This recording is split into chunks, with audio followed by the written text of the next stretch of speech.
എടാ നമ്മൾ കുറേ നാളായിട്ട് മിസ് ചെയ്തൊരു ന്യൂൻ പോളിയില്ലേ, നമ്മുടെ മറ്റേ ലൈക്ക് നമ്മുടെ അടുത്ത വീട്ടിലുള്ള ചേട്ടൻ, ആ ന്യൂൻ പോളി, ആ ഒരു നിവിൻ ചേട്ടൻ. ആ ആ ചേട്ടനെ കണ്ടു. അപ്പം തന്നെ ഞാൻ ഇന്നായി. പിന്നെ അജുവായിട്ടുള്ള കോംബോ അതുകൂടെ വന്നപ്പോൾ സെറ്റായി. കഥ ഞാനൊന്നും പറയുന്നില്ല, അത് എല്ലാവർക്കും എങ്ങനെയാണ്, അത് എനിക്കിഷ്ടമായി ഇതുവരെ. അതൊരു ഡിഫറെൻറ്റ് ടേക്കാണ് കഥ. അതിപ്പോൾ എല്ലാവർക്കും വർക്കാവുമെന്ന് എനിക്കറിയത്തില്ല. പക്ഷേ ഞാൻ ന്യൂ പോളീനെ കണ്ടപ്പോൾ തന്നെ ഞാൻ ഇന്നായി.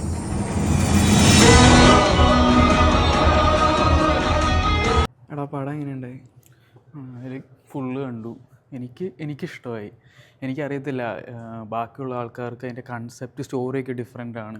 കൺസെപ്റ്റ് അവർ അക്സെപ്റ്റ് ചെയ്യും. എനിക്ക് പേഴ്സണലി പടം ഇഷ്ടപ്പെട്ടു. Like there were moments that touch my heart. പടത്തിൽ എനിക്ക് സത്യം പറഞ്ഞാൽ ഇഷ്ടപ്പെട്ടു. ഫുൾ ഓവറോൾ എനിക്ക് നന്നായിട്ട് ഇഷ്ടപ്പെട്ടു. എനിക്കൊറ്റവാക്കി പറയുകയാണെങ്കിൽ ന്യൂൻ പോളീസ് ബാക്ക്. ലൈക്ക് സ്റ്റോറി ഒന്നും എനിക്കറിയില്ല, ആൾക്കാർ എങ്ങനെ എടുക്കുന്നോ അതൊന്നും എനിക്കറിയത്തില്ല. കാരണം ഇതൊരു ഡിഫറെൻറ്റ് സ്റ്റോറിയാണ്. But I like the movie.